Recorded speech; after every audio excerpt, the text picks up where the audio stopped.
अपने दूसरे वेव में कोरोना एकदम विकराल रूप में नजर आ रहा है। भयावह तस्वीरें देश भर के अलग अलग हिस्सों से हमारे सामने आ रही हैं। लेकिन जिस तरीके से पहले वेव से हम निपटे थे, क्या दूसरे वेव के लिए हम तैयार हैं? क्या और आगे करना चाहिए? क्या क्या नई चीजें इस बार अपनी आदत में शामिल करनी चाहिए? यही बताने की कोशिश में हम अलग अलग पैनल्स के साथ लगातार चर्चा करके आपके सामने वो तमाम जानकारियां रख रहे हैं। इस समय डॉक्टर नरेश त्रेहन हमारे साथ मौजूद हैं, जो कि चेयरमैन और managing director Medanta the Medicity के हैं। डॉक्टर त्रेहन, बहुत बहुत स्वागत है आपका। बहुत सारी चीजें इस बार कोरोना 2.0 में हमारे सामने आई हैं। सबसे बड़ी चीज डॉक्टर त्रेहन की बच्चों में ये इन्फेक्शन अब सामने नजर आ रहा है। क्या अब भी, जैसे पहले वेव में हम कहते थे कि पैनिक मत करो, क्या अब भी वही स्थिति है या दूसरे वेव में हम बहुत ही मुश्किल स्थिति में फंस गए हैं? देखो, ये जो दूसरी आई है वेव, इसकी रफ्तार जो है बहुत चिंताजनक है और इसके बच्चों को भी और बुजुर्गों को बहुत ज्यादा फैला है। तो ये तो बात पक्की है कि ये वेव जो है ये खतरनाक है। अब पैनिक जो आप लोग सब कहते हैं, पैनिक से तो ऐसा होता है कि अपना संतुलन खो दे आदमी तो पैनिक होता है। सीरियसली लिया जाए और उसको अच्छी तरह से सोच समझ के उसका सामना किया जाए, वो आज के दिन जरूरत है हमें सबको। हर शख्स को ये जरूरत है समझना कि ये बहुत सीरियस मामला है।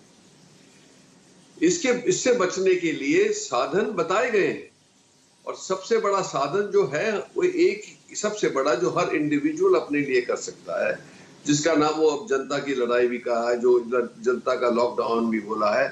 उसमें क्या है कि एक तो आप मास्क, ट्रिपल लेयर मास्क सारा टाइम पहने।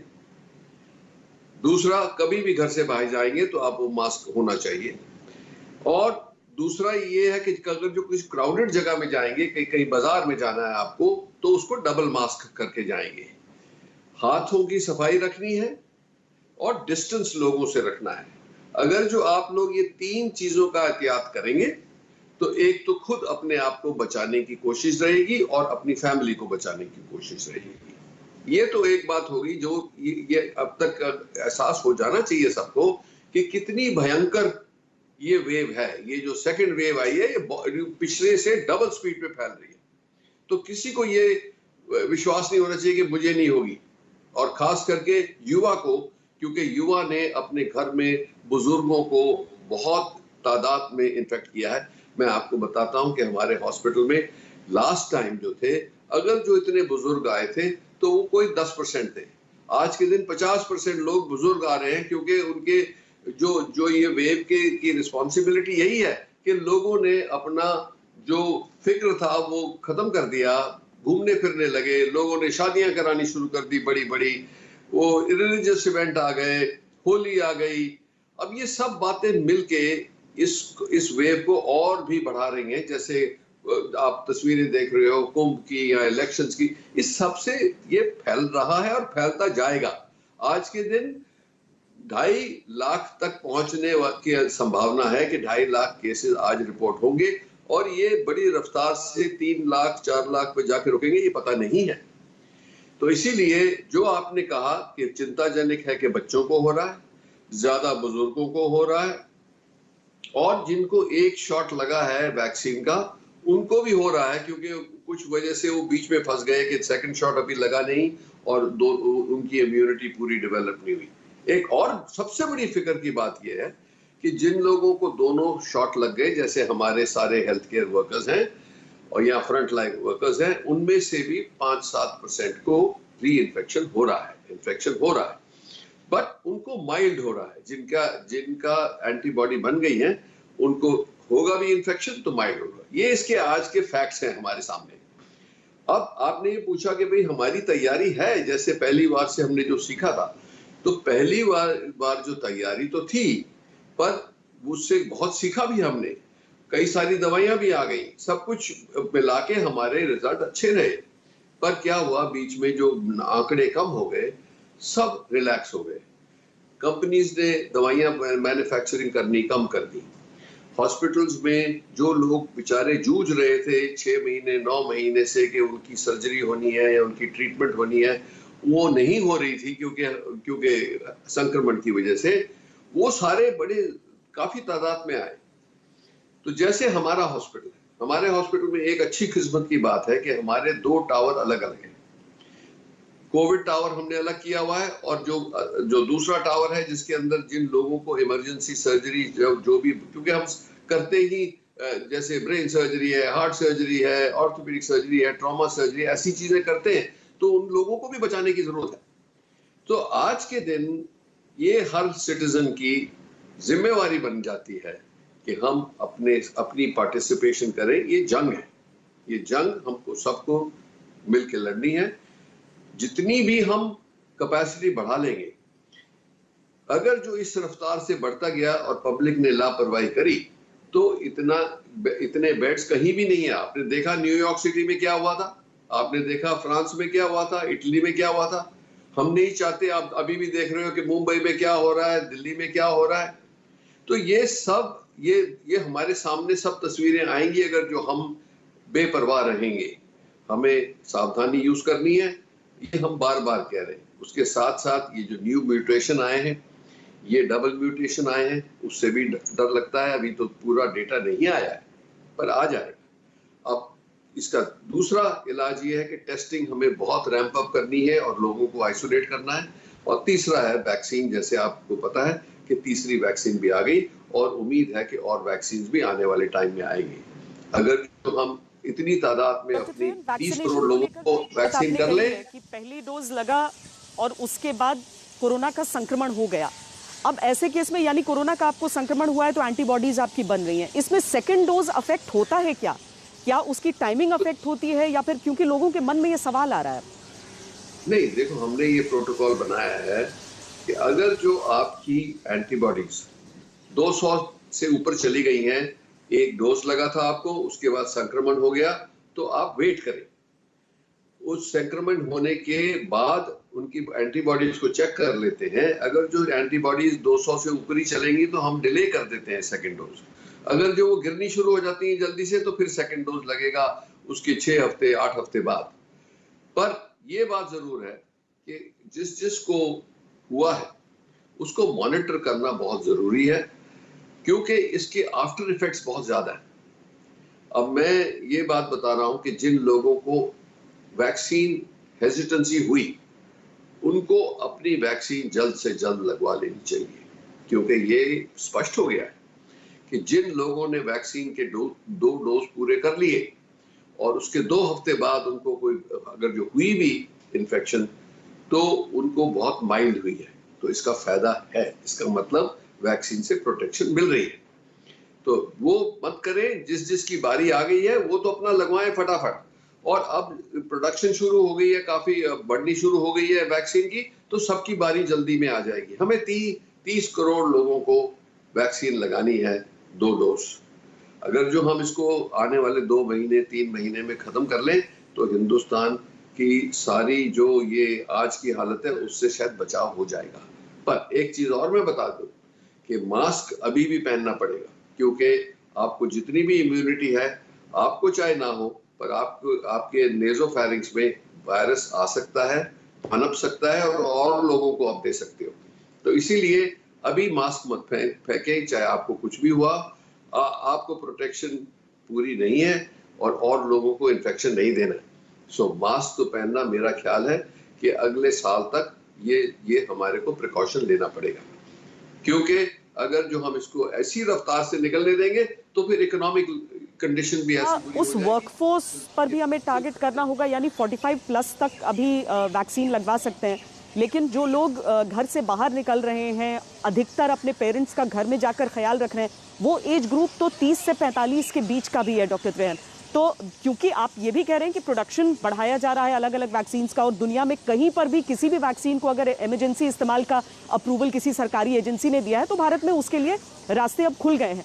तो क्या उस एज ग्रुप को भी अब टारगेट करना चाहिए वैक्सीनेशन के लिए?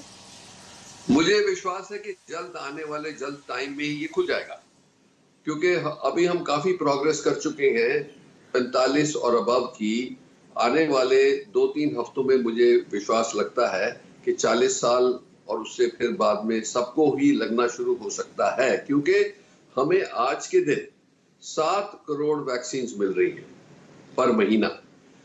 स्पुतनिक के होने से, अप्रूव होने से अब ये कोई 9 करोड़ तक तो पैसे ही पहुंच जाएगी।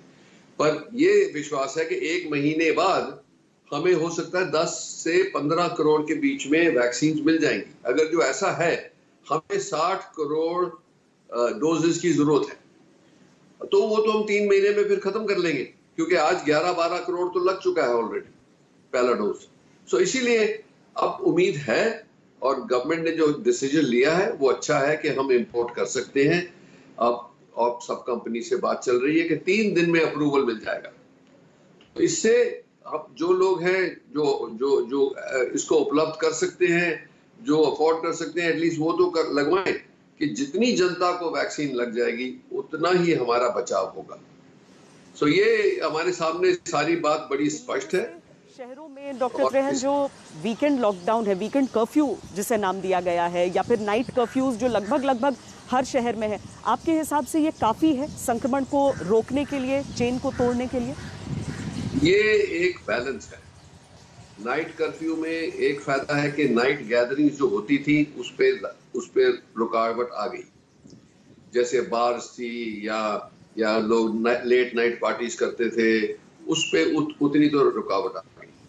अब जो वीकेंड पे है, तो जिसको काम पे नहीं जाना, जिसको कोई जरूरत नहीं है, घर से निकलेंगे, वो फैलाएंगे, इसीलिए घर में रहेंगे, तो वो भी अच्छा है, वो हेल्प करेगा। पर ये कंप्लीट चेन को नहीं तोड़ सकता, हमें मिलके तोड़ना है। दूसरी बात यह है कि आपने देखा कि जब कंप्लीट लॉकडाउन हुआ था, उससे हम अभी रिकवर तो कर गए, पर कई लोगों के ऊपर इतनी मुसीबत आई थी और अब भी आ रही है कि कंप्लीट लॉकडाउन से हर एक को मतलब कुछ डर लगता है, कुछ हिचकिचाहट लगती है। अब अगर जो कंट्रोल नहीं हुआ और करना पड़ा तो करना पड़ेगा, क्योंकि जान तो बचानी है। सो इसीलिए ये अभी मॉनिटरिंग चल रही है बहुत, मतलब डे टू डे पे। जैसे आपने देखा कि दवाइयां अब फिर मैन्युफैक्चरर्स आनी बाजार में आ गई है। ऑक्सीजन की भी प्राइम मिनिस्टर ने मीटिंग ली कि भाई ऑक्सीजन को ऑगमेंट किया जाए, क्योंकि स्टील इंडस्ट्री वगैरह में बहुत सारी ऑक्सीजन यूज होती है, तो वो उनसे ले ली जा सकती है। तो कई साधन सोचे जा रहे हैं इससे कोप करने के लिए। ऑन द अदर साइड, ये जैसे हम आइसोलेट करेंगे, लोकल लॉकडाउन की जरूरत पड़ेगी कि जहां पे हॉटस्पॉट्स हैं वो जरूर करना चाहिए। पर ये होप, हमारी उम्मीद ये है कि टोटल लॉकडाउन शायद ना करना पड़े, पर इसको रूल आउट नहीं किया गया है, क्योंकि अगर जो ऐसी स्थिति बनी कि सब चीजें मतलब तकलीफ में आ गई हैं, तो लॉकडाउन करना पड़ेगा। बच्चों में जो अचानक संक्रमण बढ़ा है, पहले मतलब दिखता था कि वो कैरियर्स भले कह दिए जाते थे, लेकिन उस तरह का असर नहीं रहता था। अब कई अस्पताल जो हैं, वहाँ से जो आंकड़े हमारे सामने आ रहे हैं, वो थोड़ा परेशान करते हैं डॉक्टर त्रेहन। इसीलिए मैं समझना चाहती हूँ कि इस बार क्या अलग हुआ है कि बच्चों को ये संक्रमण हो रहा है? क्या जो वायरस म्यूटेट कर रहा है, उसका जो डबल म्यूटेंट वेरिएंट जिसे कहा जा रहा है, क्या वो इसके लिए रिस्पॉन्सिबल है, या फिर ये बात कि कुछ स्कूल खुल गए, कुछ बच्चों ने बाहर जाना, मिंगल करना शुरू किया, ये वजह है? दोनों बातें हैं। मेरा ये एक तो जो ये बात थी कि जैसे अटेम्प्ट किया गया कि कुछ स्कूल खोल दे, बच्चों ने भी थोड़ा, जैसे एडल्ट्स रिलैक्स हुए, बच्चे भी रिलैक्स हो गए, मतलब स्पोर्ट्स खेलने लगे, यहाँ बाहर जाने लगे, तो उसका भी प्रभाव है। पर एक जो आज के दिन डेटा 100% कंक्लूसिव नहीं है, बट ये जरूर साइंटिफिक कम्युनिटी में विश्वास है कि ये जो म्यूटेंट्स हुए हैं, जो म्यूटेशन हुई है, और खास करके जो डबल म्यूटेशन है, इसकी वजह से बहुत सारा ये जो बढ़ रहा है, और बच्चों में जो बढ़ रहा है उसका हाथ है। अब जब डेटा इकट्ठा हो जाएगा तो ये प्रूव हो जाएगा और डिस्प्रूव हो जाएगा, पर ये जरूरी है कि हमें उस डेटा की वेट नहीं करनी है। हमें तो ऑलरेडी लॉकडाउन, पर्सनल लॉकडाउन तो कर देना चाहिए, हमें अपनी प्रोटेक्शन तो कर ही लेनी चाहिए, क्योंकि उसमें क्या नुकसान है। अगर जो आप मास्क पहनेंगे और पब्लिक में नहीं जाएंगे मास्क के बगैर, या फैमिली मेंबर्स जो हैं वो जो साथी हैं वो तो ठीक है, पर कोई बाहर का आदमी आता है तो सारे मास्क पहने, कुछ भी एक्टिविटी होती है तो मास्क पहने। किसी को खांसी जुकाम कोई बुखार सा लगता है उसको इमीडिएटली आइसोलेट करें, ये ना करें कि हम वेट करते हैं 3 दिन बाद RT-PCR कराएंगे। उसी दिन आरटीपीसीआर कराओ और उसी दिन आइसोलेट कर दो। अगर जो नेगेटिव है तो फिर ठीक हो जाएगा, नहीं नेगेटिव है तो आपको पता लग जाएगा और फैमिली मेंबर्स को नहीं होगा। अब ये एक और हमने जो डिफरेंस देखा है पहली वेव में कि अब तो सारे फैमिली मेंबर्स को इकट्ठे होता है, तो इसका मतलब ये सुपर स्प्रेडर है। जो भी वायरस है, जो भी म्यूटेशन है, ये सुपर, क्योंकि 4-4, 5-5 लोगों को पहले नहीं देखते थे, ये देखते थे कि एक को हो गया, 2 को हो गया, बाकी 3-4 मेंबर्स बच गए। आज वो नहीं हो रहा। आज हो रहा है कि ऊपर नीचे कई फैमिलीज हैं कि सारी की सारी फैमिली आज हमें फोन कर रहे हैं कि जी हमारे 5 जनों को हो गया, हमें ये हो गया, और बेड्स नहीं है। तो ये भी एडवाइस मैं देना चाहूंगा पब्लिक को कि एक तो जैसे वेदांता से भी है और हॉस्पिटल से भी है, एक ऐप हमने बनाया है जिसमें कोविड ऐप जिसको हम कहते हैं, उसके अंदर आप इमीडिएटली कांटेक्ट कर सकते हो हमारे होम क्वारंटीन डॉक्टर्स के साथ। जैसे ही किसी को फैमिली में लगता है आप इनसे कांटेक्ट करें, आपको इमीडिएटली एडवाइस मिल जाएगी कि क्या दवाइयां शुरू करनी है, हॉस्पिटल में आने की जरूरत है कि नहीं, क्योंकि 3 टाइप की फैसिलिटीज है। एक, अगर जो उचित है तो होम क्वारंटीन हो सकता है, अगर जो आपके पास एक अलग कमरा हो जिसमें जिस शख्स को हुआ है उसको क्वारंटीन कर सकते हैं। अगर जो वो फैसिलिटी नहीं है घर में, तो क्वारंटीन सेंटर्स बने हुए हैं। जैसे हमने एक रेड फॉक्स होटल को ले रखा है, उसके अंदर हम जो लोग जिनको हॉस्पिटल में होने की जरूरत नहीं है पर मॉनिटरिंग होने की जरूरत है, वहां रखा हुआ है। वहां नर्सेज, डॉक्टर्स हैं जो उनका ध्यान रखते हैं। अगर जो वो सीरियस होते हैं तो उनको सीधा हॉस्पिटल में लिया जाता है। इसीलिए हमें तीनों लेवल के ऊपर काम करना है। पब्लिक को ये एहसास हो जाना चाहिए कि ये नहीं कि जिसको भी पॉजिटिव निकला भागो हॉस्पिटल, क्योंकि हॉस्पिटल उन लोगों के लिए है जिनकी जान खतरे में है या जो सीरियस हो गए हैं, जिनको इमीडिएट इंट्रावीनस ट्रीटमेंट की जरूरत है, उनके लिए हॉस्पिटल उचित है। तो ये अगर जो हम पब्लिक सारी मिलके ये जो जंग है, जैसे अगर जो बॉर्डर के ऊपर कोई आक्रमण होता है तो हमारी आर्मी लड़ती है, ये हमारे पास इंटरनल आक्रमण हुआ है और तो चाइना से आया है, वो तो दिखता भी नहीं है, ये तो दुश्मन दिखता नहीं है। तो इसलिए हम सब जो मेडिकल प्रोफेशन है, जो फ्रंट लाइन वर्कर्स हैं, जो और सपोर्ट सर्विसेज के बंदे हैं, इन्होंने तो पहली बार भी बहुत बढ़िया काम किया, डटे रहे। साल से हमारे डॉक्टर डटे हुए हैं, बाकी सब अपनी जान के ऊपर खेल के, वो अब भी डटे हुए, अब भी सेकंड टाइम वो बिल्कुल मैदान में उतर आए हैं। पर उनकी भी तो हेल्प करनी है आपने, क्योंकि ये बोलो कि जी सिर्फ डॉक्टर ही लड़ेंगे या पैरामेडिकल लड़ेंगे और हॉस्पिटल ही लड़ेंगे, और अगर जो कोई किसी को एडमिशन नहीं मिलती या मृत्यु होती है तो हॉस्पिटल का गलती है या डॉक्टर की गलती है, ये सही नहीं है। ये टाइम नहीं है एक दूसरे को जबरदस्ती ब्लेम करने का, ये टाइम है इकट्ठे मिलके प्रिवेंशन करने का, ये चेन को तोड़ने का। बट जो बदकिस्मती से इसके शिकार हो जाते हैं, उनका ध्यान रखना और इलाज करना जो उनके लिए उचित है। सही बात आप कह रहे हैं डॉक्टर त्रेहन की, अपनी सोच को भी उस हिसाब से करना होगा, साथ मिलकर लड़ना होगा। बहुत बहुत धन्यवाद इस पूरी चर्चा में हमारे साथ जुड़ने के लिए। तो सीधे तौर पर अगर सिम्टम्स वैसे नहीं है तो अस्पतालों की ओर भागने की ज़रूरत नहीं है, आइसोलेशन से काम जहां पर चल जाता है, क्योंकि रिसोर्सेज उतने ही हैं, संसाधन उतने ही हैं, और उसमें जो गंभीर रूप से बीमार हो जाते हैं उनको वरीयता के हिसाब से अपनी सोच रखनी होगी, ये डॉक्टर त्रेहन कह रहे हैं। अभी एक ब्रेक के लिए रुक रहे हैं, आप देखते रहिए आज का। नमस्कार, मैं हूं अंजना ओम कश्यप। हमें उम्मीद है ये वीडियो आपको पसंद आया होगा। लेटेस्ट खबरों के लिए यूं ही देखते रहिए आज तक, और इस वीडियो के पसंद आने पर लाइक, शेयर एंड सब्सक्राइब करना ना भूलें।